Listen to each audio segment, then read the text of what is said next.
Hey everyone, welcome back to another episode of the Rent Prep for Landlords podcast. This is episode number 382, and I'm your host, Andrew Schultz. On today's episode, we're going to be talking about an HOA in Texas banning Section 8 tenants, how to hire a bookkeeper for your rental properties, and how to investigate plumbing issues. We'll get to all that right after this. Welcome to the Rent Prep for Landlords podcast. Now your host, Andrew Schultz.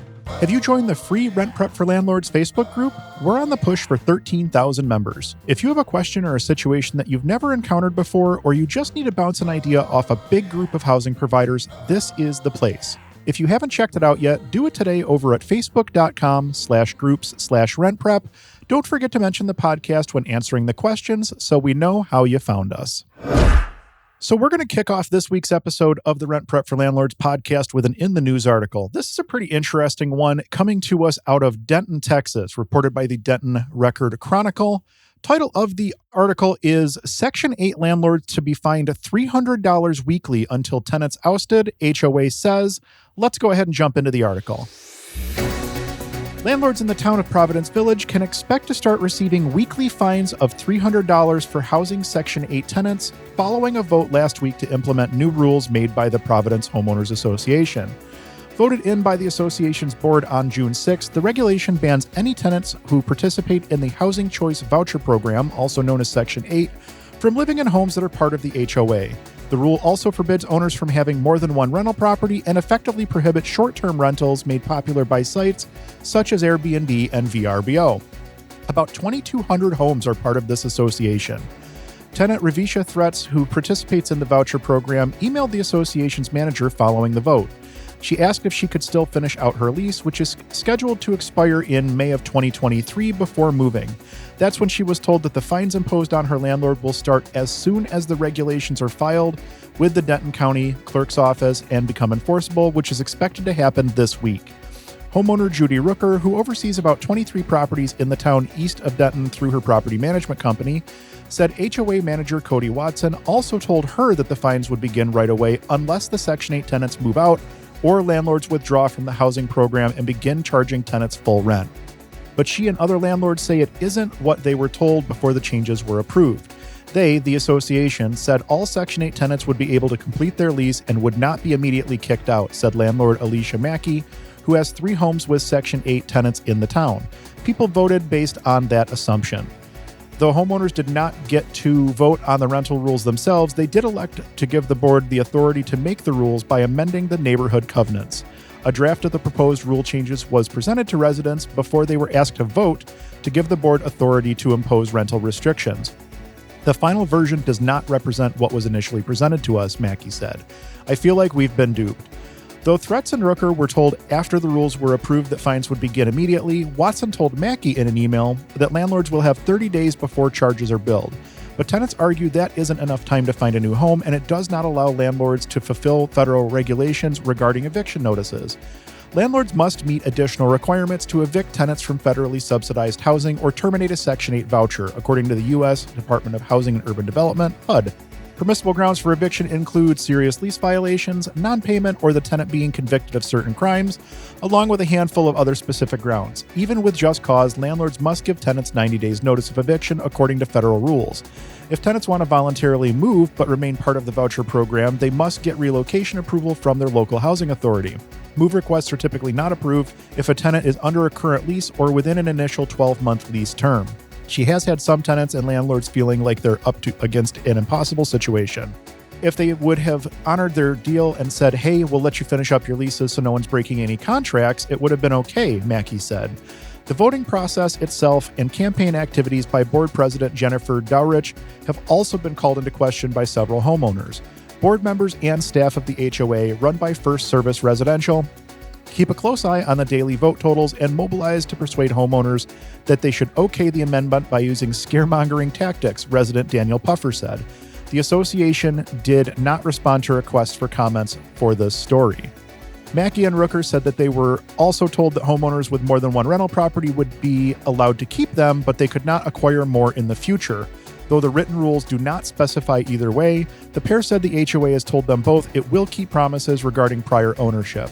The new rules also have divided residents. While proponents of the ban say they believe Section 8 renters have been the source of a rise of crime in the area, those against the ban say the claims are baseless.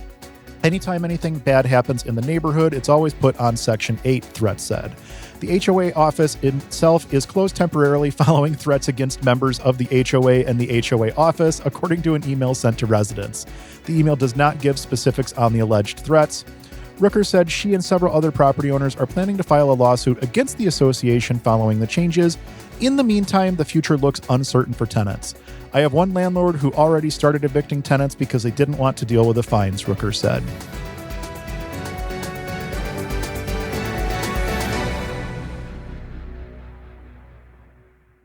So I guess I'm going to start my response on this by saying that, honestly, HOAs just suck. Pretty much everyone that I know who's lived in a property that has an HOA has had very little good to say about their HOA.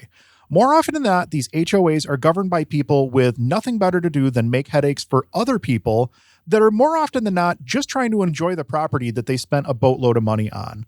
The people who are running this homeowners association, it doesn't sound like they have a real good grasp on what the legal landscape is and what they can and can't do, because they're basically enacting rules that can't even be enforced when they enact them. So we'll jump into that in a little bit here. There's also good HOAs. I'm not trying to say that every HOA is bad and paint with a paintbrush here, but there are some good HOAs. You know, there are HOAs where you get fined because your grass is 4 inches tall, or they don't like the color that you painted your front door, or you have polka dots on your curtains when you're supposed to be sheer white.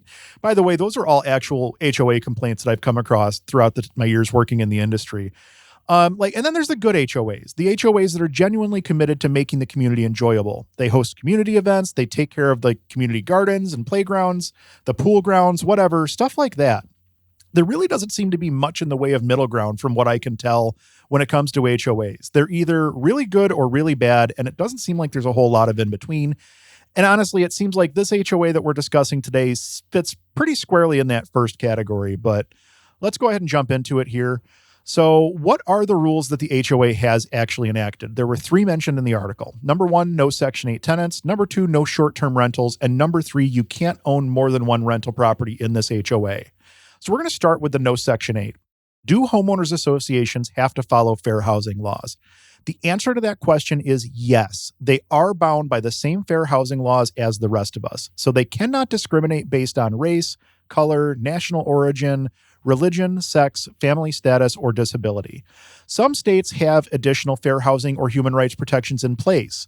So, for instance, here in New York, the human rights law prohibits discrimination on some more factors such as age, marital status, military status, sexual orientation, gender identity, and here's the kicker, lawful source of income. We're going to come back to that in just a minute. So in this article, they actually provide a PDF copy of the rental and leasing rules, and I had a chance to review it a little bit. And in the section talking about Section 8 language, they basically wrote the language as follows. A rent house may not be used for a publicly financed or subsidized housing program, such as Section 8 housing. That's word for word how the rule is written in their, their bylaws. So Providence Village is located near Denton, Texas. I did a little bit of research online. I called a public housing agency in Texas and spoke to a caseworker. I even talked to a couple of property managers that I know in Texas. In Texas, lawful source of income, including Section 8 vouchers, is not considered a protected class. That's something that went into effect in New York back in 2019, and we actually had that protection in Erie County in, I want to say, 2018. Maybe even 2017. So I know that there are some states that have this and some states that don't. And apparently in Texas, there's no state regulation that says that lawful source of income is protected as part of the fair housing law there. So the question is, can this HOA in Texas say no to public housing vouchers? And it appears to me, at least, that the answer in this instance is yes. In other states, the answer would be no. In New York, the answer would be no. And this is why it's so critical to understand the industry that you're operating in at a local level so that you understand what the rules and regs are, where you're actually working out of. Let's take a quick look at a couple of the other rules that they enacted here. The no short-term rentals rule. So the language that they used on this was any lease must be for an initial term of not less than 90 days. I think this one is probably pretty easy to subvert if you really want, by basically having a master lease and then subleasing essentially to whoever the guests are. However, it does say any lease in the language of the rules, and it also mentions in another section that the lessee has to be given a copy of the HOA rules as a condition of entering the lease. So essentially at that point, everybody who signed that lease would be knowingly committing fraud. Probably not the best route to go. But onto the one rental home limit, here's the language from the HOA rules. A person may own only one rent house in the subdivision at a time. Rent house means an occupied house that is not an owner-occupied home or a house that has been vacant for 3 or more months.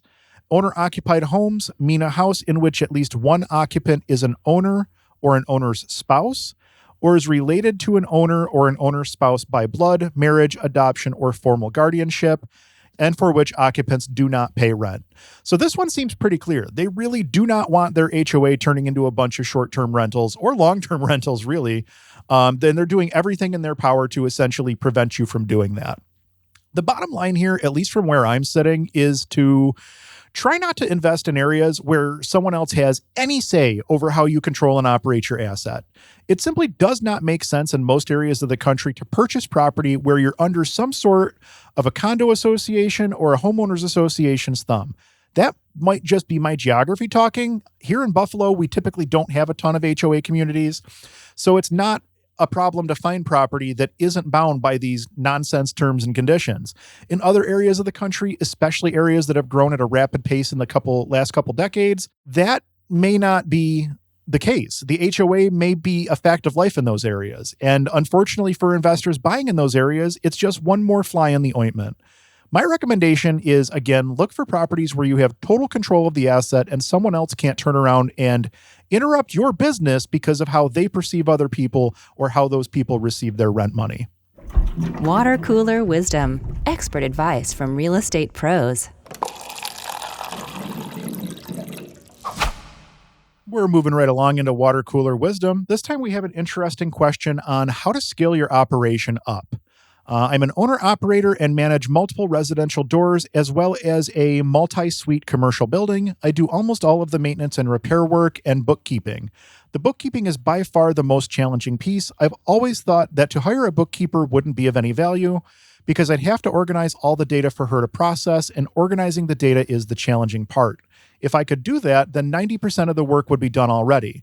So my question is, has anyone that manages their own properties used a bookkeeper? And if so, how does that work? So here at Own Buffalo, we have an office manager that handles pretty much all of our data entry, including entering the bills. And I've got to tell you that making the decision to hire a good office manager that I could offload things to was probably one of the best decisions that I ever made. Over the course of the years, we've had different people in that role, but it's a key role inside of our organization. The office manager is responsible for a lot of various day-to-day type stuff, including things exactly like what you described with organizing data and data entry. When you say that you need to organize the data, I'm curious as to what it is that you need to organize and why someone else can't do that for you. Typically speaking, and this is something that's taken me a long time to get past, and I still have to work through this from time to time. The thing that holds you back is the fact that you think that you are the only one who can do something, or you are the only one who can do something right. I'm here to tell you that I've lived through that, and I can simply tell you that it's not the case. You are not the only person in the world out there managing rental property. There are a bunch of us out here. We all have to do the same job. The way that we all manage to do the same job is via systems and processes that we put in place.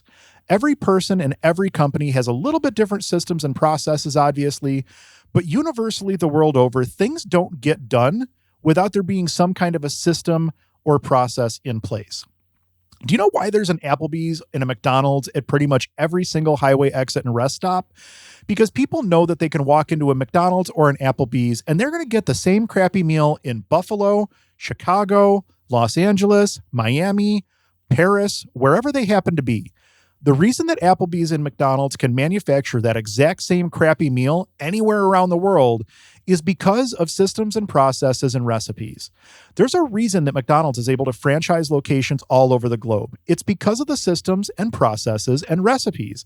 Essentially, you're at a point in your business where it's time for you to start writing down the recipes so that another cook can work in the kitchen alongside you.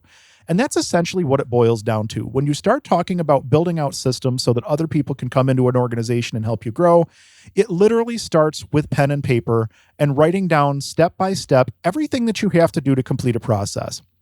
And there's going to be multiple iterations of that process. We still refine processes all the time here inside of our company to make sure that balls don't get dropped and that loose ends get tied up. It's always a work in progress, and it should be a work in progress because you should always be working to make improvements on your business.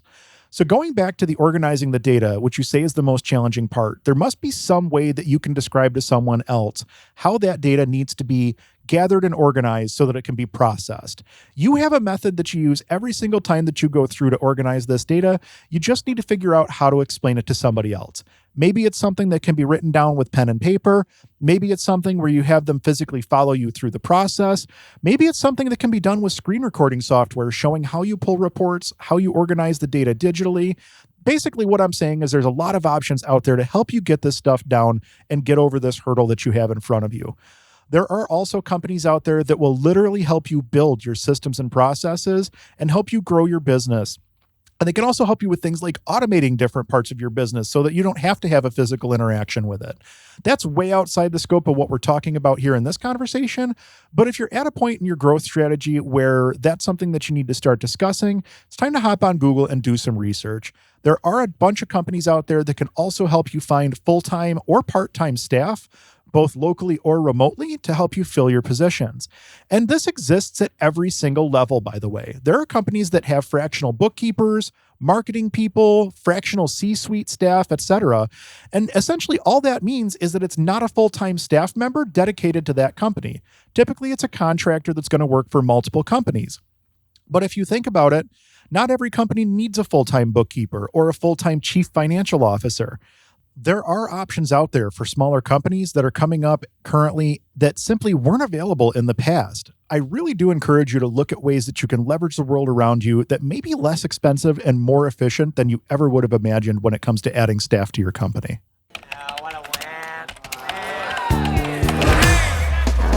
Forum Quorum, where we scour the internet for ridiculous posts from landlords and tenants. Last but not least, we have our Forum Quorum segment, and this week we are pulling from the Rent Prep for Landlords Facebook group. This is a plumbing issue that one of our landlords is experiencing, and they were looking for a little bit of advice. Let's go ahead and jump right in here.